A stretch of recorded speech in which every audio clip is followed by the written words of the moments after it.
عروج و زوال کا حقیقی سبب شاعر مشرق کی نظر میں حکمت الہیہ کے مطابق افراد اور اقوام پر عروج و زوال آتا رہتا ہے۔ رب تعالیٰ کبھی اپنی رحمت سے بلندی و شوقت عطا فرماتا ہے اور کبھی آزمائش کے لیے پستی و خواری میں مبتلا فرما دیتا ہے۔ یہ بات بھی اہم ہے کہ جو افراد اور قومیں زوال کے دور میں اسباب زوال پر غور کر کے انہیں دور کرنے کی کوشش کریں وہ جلد ہی دوبارہ عروج پا لیتی ہیں، لیکن اگر اس طرف توجہ ہی نہ کی جائے کہ پستی کی وجوہات کیا ہیں تو دوبارہ عظمت و وقار حاصل کرنا تقریباً ناممکن ہوتا ہے۔ مسلمانوں کو عروج کیسے ملا اور اب زوال کیوں ہے؟ اس کی ظاہری وجوہات متعدد ہیں، تاہم حقیقت کی نگاہ سے دیکھا جائے تو بقول اقبال ملت اسلامیہ کی زندگی اور بقا عشق رسول صلی اللہ علیہ وآلہ وسلم کے ساتھ ہے۔ اگر یہ دولت میسر ہو تو مسلمان زندہ قوم ہوتے ہیں اور جہان پر راج کرتے ہیں، جب اس سرمائے سے محروم ہو جائیں تو ان کے دھڑکتے دل حقیقت میں مردہ ہوتے ہیں اور وہ پستی میں مبتلا ہو جاتے ہیں۔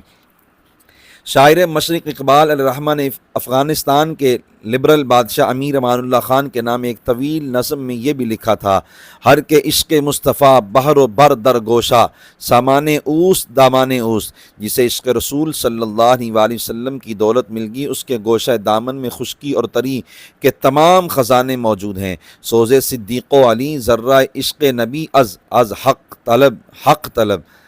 اللہ تعالیٰ سے دعا کر کے وہ تجھے سیدنا صدیق اکبر اور سیدنا حیدر کرار رضی اللہ تعالیٰ عنہما کے سوز جگر کی خیرات عطا کر دے، اور باری تعالیٰ سے التجا کر کے وہ تجھے عشق رسول صلی اللہ علیہ وآلہ وسلم کا ایک ذرہ عطا فرما دے۔ ذا کہ ملت را حیات برگو ساز کائنات، از عشق اوست، کیونکہ ملت اسلامیہ کی حیات و بقا عشق رسول صلی اللہ علیہ وآلہ وسلم سے ہے، بلکہ ساری کائنات کا حسن آپ صلی اللہ علیہ وآلہ وسلم کے عشق سے ہے۔ روح را جز عشق او روزیست، او آرام نیست کورا شام نیست۔ ان کے عشق کے بغیر روح کو چین نہیں، ان کا پیار ایسا روشن دن ہے جسے کبھی شام نہیں، یعنی اس اجالے کے بعد کبھی تاریکی نہیں۔ اس وقت امت مسلمہ جس کرب میں مبتلا ہے اس پر ہر درد دل رکھنے والا مسلمان خون کے آنسو روتا ہے۔ اقبال علیہ الرحمہ بھی امت کی زب و حالی پر نہایت افسردہ تھے۔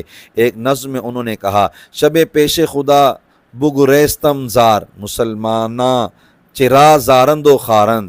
ایک رات میں نے اللہ تعالیٰ کی بارگاہ میں زار و قطار رو کر التجا کی، یا اللہ مسلمان کیوں ذلیل و خوار ہو رہے ہیں؟ ندا آمد نمی دانی کہ این قوم دل دارند و محبوب ندارند۔ تو ندا آئی تمہیں معلوم نہیں کہ ان کے پاس دل تو ہیں مگر ان میں محبوب کا عشق نہیں ہے۔